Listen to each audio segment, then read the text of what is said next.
काल आपण काय बघितलं, कुठपर्यंत बघितलं, डायमेन्शन्स, सर्व ग्रेडियंट बघितलं, वेलोसिटी पोटेन्शियल ग्रेडियंट पर्यंत आपण पोहोचलो होतो, बरोबर आहे. आज आपण त्याच्या थोडंसं पुढे जाणार आहे. एकदा मी पोटेन्शियल घेणार आहे, कारण की पोटेन्शियल मला आता परत एकदा लागणार आहे. ठीक आहे, चल पोटेन्शियल पासून सुरू करतो मी. पोटेन्शियल काय असतं? Work done upon charge. Potential काय असतं? Work done upon charge. Work डनचं युनिट काय असतं? जूल, आणि चार्जचं युनिट काय असतं? कुलम. चार्ज युनिट काय असतं? कुलम. जूल कसं लिहितो आपण? किलोग्राम मीटर स्क्वेअर पर सेकंड स्क्वेअर. आणि कुलम कसं लिहिला जातो? Ampere second. एम्पियर सेकंद म्हणजेच काय भेटलं मला? Kilogram metre square per ampere second cube. आता याचं एमएलटी लिहायचंय, याचा एमएलटी लिहायचंय तर कसं लिहिणार आहे? एम एल टी के आणि ए येणार, बरोबर की नाही? आता एक्स्ट्रा येणार ए, कारण की एम्पियर आहे. किलोग्राम किती वेळा आहे? एकदा आहे. मीटर किती वेळा आहे? दोनदा आहे. सेकंद आहे का? हो. किती वेळा आहे? -3 आहे. केल्विन आहे का? नाही.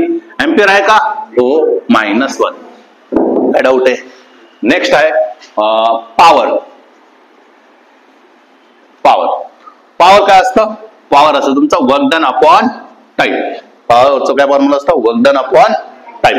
वर्क डन काय? वर्क डनचं युनिट काय? जूल, आणि टाइमचं युनिट काय? सेकंद. आता याला जूल पर कुलमलाच काय म्हटलं जातं? वोल्ट. जूल पर कुलमलाच काय म्हटलं जातं? वोल्ट. पोटेन्शियललाच काय म्हटलं जातं? व्होल्टेज. पण पोटेन्शियललाच काय म्हटलं जातं? व्होल्टेज. ठीक आहे, पोटेन्शियल डिफरन्स, व्होल्टेज हे नाव आहे त्याचे. पॉवर जूल पर सेकंद म्हणजेच काय रे? जूल पर सेकंद म्हणजेच काय? वॅट. जूल पर सेकंद म्हणजेच काय असतं? वॅट. हा, जूल कसं लिहितो आपण? जूल कसं लिहितो? KG metre square per second square upon हा सेकंद. म्हणजे काय भेटलं आपल्याला? KG metre square per second cube. मग आपल्याला काय लिहायचंय? एमएलटी लिहायचंय. M L T K A. दोघांची तर गरज नाही, तरी आपण लिहून घेतलं. किलोग्राम आहे का? एकदा आहे. मीटर आहे का?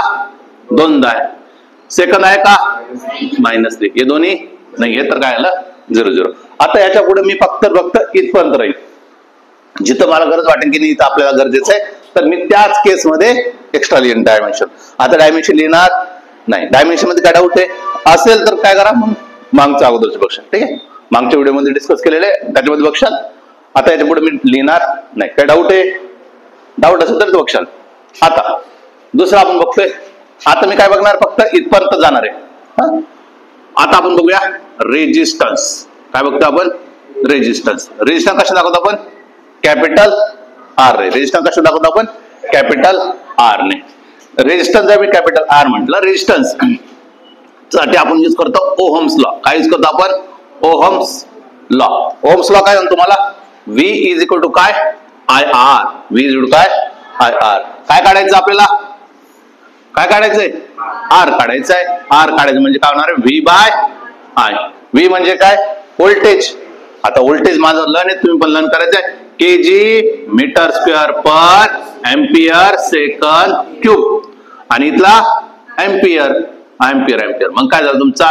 KG metre square per ampere square second cube. म्हणजे पोटेन्शियल मध्ये फक्त मी एम्पियरला वाढवलं तर काय झालं माझं? रेजिस्टन्स. आणि यालाच काय म्हणायचं आपल्याला? यालाच काय म्हणायचं आपल्याला? ओहम. यालाच काय म्हणायचं आपल्याला? ओहम. काय डाऊट आहे? यालाच काय म्हणायचं आपल्याला? ओहम. नंतर असं तुमचा कंडक्टन्स. नंतर आहे तुमचा कंडक्टन्स. कंडक्टन्स म्हणजेच काय असणार? 1/R. म्हणजे रेजिस्टन्सचा रेसिप्रोकल. रेजिस्टन्सचा जर रेसिप्रोकल असेल तर जो न्यूमरेटरला तो कुठे जाईल? डिनॉमिनेटरला. जो डिनॉमिनेटर तो कुठे येईल? न्यूमरेटरला. मग हा डिनॉमिनेटर वरती गेला, काय झाला? Ampere square second cube. KG metre square खाली आला. याला म्हटलं जातं कंडक्टन्स. आणि या कंडक्टन्सलाच काय म्हटलं जातं? MHO. या कंडक्टन्सला काय म्हणायचं? MHO. काय डाऊट आहे? रेजिस्टन्स काय असतो? ओहम. कंडक्टन्स काय असतो? MHO. कंडक्टन्स काय असतो तुमचा? MHO. काय डाऊट आहे? नेक्स्ट रेजिस्टन्स झालं. मग आता आपण बघूया रेजिस्टिव्हिटी. फॉर्म्युले लर्न करा, जास्त काही डोक्याला ताण नाही. रेजिस्टिव्हिटी कशा दाखवतो मी? रो ने. रेजिस्ट्रेशन कशा दाखवतो मी? रो ने. रेजिस्टिव्हिटी कशा दाखवतो मी? रो ने. रो या साईड काय यूज करतो आपण? रेजिस्टन्सचा फॉर्म्युला आर इज काय? रो एल बाय ए. काढायचं काय आपल्याला? आपल्याला काय काढायचंय? रो काढायचं आहे. मग रो इज इक्वल टू काय येणार आहे? रो इज इक्वल टू काय? हा ए इकडं डिवाइड इकडे त्यांनी मल्टिप्लाइडला आर ए बाय एल. बरोबर आहे ना? R A by L. R चं युनिट काय येणार आहे? ओहम. आणि एरियाचं युनिट काय येणार आहे? Metre square. आणि लेंथचं युनिट काय येणार आहे? Metre. Metre metre get cancel. काय उरलं रे? Ohm metre. आणि ओहम कसं लिहितो आपण? Kg metre square per ampere square second cube. हे काय झालं? ओहम. आणि हे काय तुमचं? मीटर. इथं मीटर मल्टिप्लाय केलं तर काय बनलं आपलं? मग आता kg metre cube per ampere square second cube. Dimension आता तुम्हाला लिहिता हे सेकंद क्यूब. नेक्स्ट रेजिस्टिव्हिटी झाली. तर आता काय बघणार लगेच? कंडक्टिव्हिटी. रेजिस्टिव्हिटी बघितलं. आता काय बघायचं आपल्याला? कंडक्टिव्हिटी. कंडक्टिव्हिटी म्हणजेच काय? सिग्मा. कंडक्टिव्हिटी म्हणजेच काय? सिग्मा. तो काय असतो? Reciprocal of resistivity. जसं कंडक्टन्स होता ना, तसंच काय? रेजिस्टिव्हिटी. 1 अपॉन रेजिस्टिव्हिटी म्हणजे काय? जो रेजिस्टन्स चालला त्याचा उलटा लिहायचा आपल्याला. जो डिनोमिनेटर तो कुठे जाणार आहे? न्यूमरेटर. म्हणजे एम्पियर स्क्वेअर आणि सेकंद क्यूब कुठे गेला? वरती गेला. KG metre square meter cube काय झाला? खाली आला. याचं डायमेन्शन कसं लिहिलं जाईल हे माहिती प्रत्येकाला. डायमेन्शन मी आता फोकस करत नाहीये, कारण की आता मला फक्त तुम्हाला काय फील करून द्यायचंय? कोणताही फॉर्म्युला आला तर आपल्याला काय करता आलं पाहिजे? डायमेन्शन काढता आलं पाहिजे. ठीक आहे. कंडक्टिव्हिटी. त्याच्यानंतर आहे कॅपॅसिटन्स. नेक्स्ट आहे कॅपॅसिटन्स. कॅपॅसिटन्स कशाने दाखवतो आपण? सी ने. कॅपॅसिटन्स कशाने दाखवतो आपण? सी ने. तर याच्यासाठी 3-4 फॉर्म्युले आहेत. क्यू इज काय? सीव्ही. हा फॉर्म्युला लक्षात ठेवायचा. क्यू इज काय? सीव्ही. किंवा तुम्हाला काय यूज करता येतं? एनर्जीचा 1/2 सीव्ही स्क्वेअर किंवा 1/2 क्यू बाय व्ही किंवा 1/2 Q square by C. Q square by C. Q square by C हे क्यू इंटू व्ही असतं. सॉरी, क्यू इंटू व्ही असतं. मग तुम्ही चारही फॉर्म्युले कोणतं यूज करा. मी यूज करतो क्यू इज काय? सीव्ही वाला. मग क्यू इज इक्वल टू काय? सीव्ही. काय काढायचं आपल्याला? काढायचं का आपल्याला? सी काढायचं आहे. सी इज काय? Q by V. इथं क्यू काय? ईट का चार्ज आहे. इथं क्यू काय? ईट का चार्ज आहे? चार्ज आहे. कारण हीट कधी येणार आहे? जेव्हा तुम्हाला कळून जाईल. इथं काय आलेलं? व्ही आलेलं आहे. व्ही म्हणजे काय? व्होल्टेज. व्होल्टेज असेल तर 100% काय घेऊन येतो? चार्ज घेऊन येणार आहे. मग क्यू अपॉन व्ही. क्यू म्हणजे काय? चार्ज. चार्जचं युनिट काय येणार आहे? कुलम. आणि व्ही म्हणजे काय? व्होल्ट. व्होल्टचं युनिट येणार आहे व्होल्ट. कुलम पर व्होल्टलाच काय म्हटलं तर? फॅरेड. कुलम पर व्होल्टलाच काय म्हटलं तर? फॅरेड. कुलम पर व्होल्टला काय म्हटलं? फॅरेड. चला कुलम. कुलम कसं लिहिणार आहे? दिसतंय नाही तर तिथं बघ. कुलम कसं लिहिणार आहे? Sorry cap. कुलम कसं लिहितो आपण? Ampere second. आणि व्होल्टेज कसं लिहितो? पार्ट आहे माझं. कसं लिहिणार आपण? Kg metre square per ampere second cube. अरे तेव्हाच विचारलं तर यार. जाऊ चला आता. सी जुड काय? Q by V. सी जुड काय? Q by V. क्यू काय असतं? कुलम. व्ही म्हणजे काय असतं? व्होल्टेज. कुलम काय असतं? कुलम कसं लिहितो? Ampere second. आणि व्होल्टेज आपलं पार्ट आहे. काय असतं? KG metre square per ampere second cube. जेवढे तुम्ही फॉर्म्युले बोलायला शिकाल तेवढे तुमचे ऑटोमॅटिकली लर्न राहतील. अदरवाईज तुमच्याकडून लर्न होणार नाहीये. हे लक्षात घ्या. डिनॉमिनेटर काम जाईल, न्यूमरेटरला निघून जाईल. म्हणजे काय झालं? एम्पियर सेकंद आणि ampere second cube divide by काय? Kg metre square. म्हणजे काय झालं? Ampere ampere ampere square. Second cube second सेकंदचा 4 डिवाइड बाय काय? Kg metre square. यालाच काय म्हणायचं आपल्याला? फॅरेड. यालाच काय म्हणायचं तुम्हाला? फॅरेड. हे कोणाचं युनिट झालं? कॅपॅसिटन्स. हे कोणाचं युनिट झालं? कॅपॅसिटन्स. काय काय बघितलं आपण? Resistance, conductance, capacitance. हे रेजिस्टिव्हिटी वगैरे ते कॉमन आहे.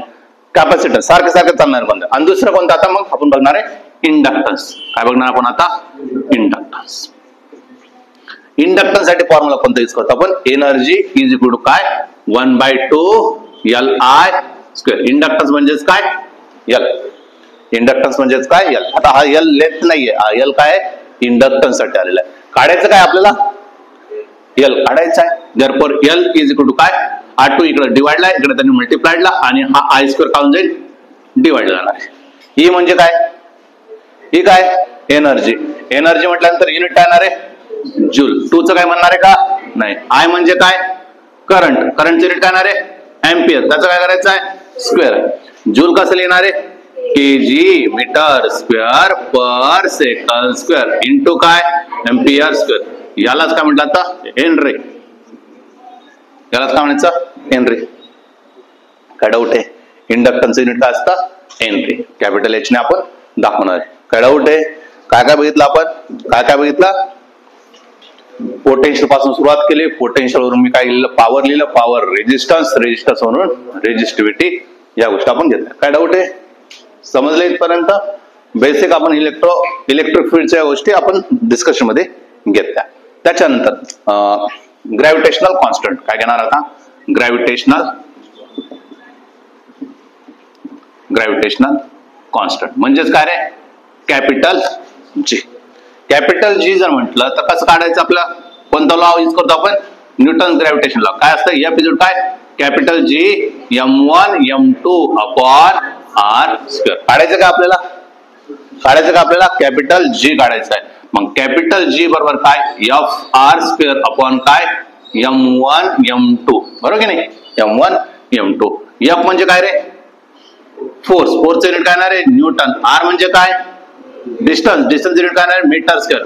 M म्हणजे काय मास. मास इंटू मास केजीचा स्क्वेअर. मग न्यूटन कसं लिहितोय आपण kg metre per second square into मीटरचा स्क्वेअर डिवाइड बाय काय केजीचा स्क्वेअर. काय काय उडणार आहे फक्त केजी उडणार आहे आणि काय म्हणणार आहे meter cube KG second square. काय डाऊट आहे meter cube KG second square.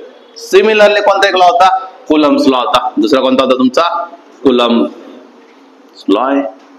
Coulombs law कुठं यूज केलं तर मी कोएफिशिएंट म्हणतो परमिटिव्हिटी. कोणासाठी काढतोय मी आता परमिटिव्हिटी. परमिटिव्हिटी म्हणजेच काय रे इप्सिलॉन 0. परमिटिव्हिटी म्हणजेच काय इप्सिलॉन 0. तो कुठून काढला तर मी हा कोणता आहे रे हा कोणता लॉ आहे न्यूटन्स ग्रॅव्हिटेशन लॉ आहे. आणि हा कोणता आहे इथं कोणता यूज करणार आपण कुलम्स लॉ यूज करणार आहे. काय यूज करणार आहे आपण कुलम्स लॉ. न्यूटन्स लॉ सारखाच आहे.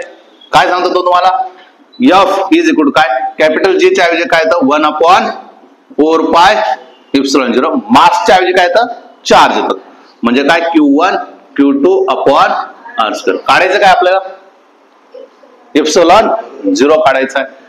याला काय म्हटलं आता याला काय म्हणतात तुम्ही इप्सिलॉन. काय काढायचं इप्सिलॉन 0 काढायचं आहे. इप्सिलॉन 0 काढायचं इकडे शिफ्ट केला म्हणजे काय उरलं तुमचा 1/4 पाय F आणि काय उरलं तुमचा Q1 Q2 upon r square. बरोबर की नाही Q1 Q2 upon r square. चला इप्सिलॉन 0 काढायचं मला इप्सिलॉन 0. हा 1/4 पायचं काय बनणार आहे का नाही म्हणजेच काय 1 अपॉन न्यूटन.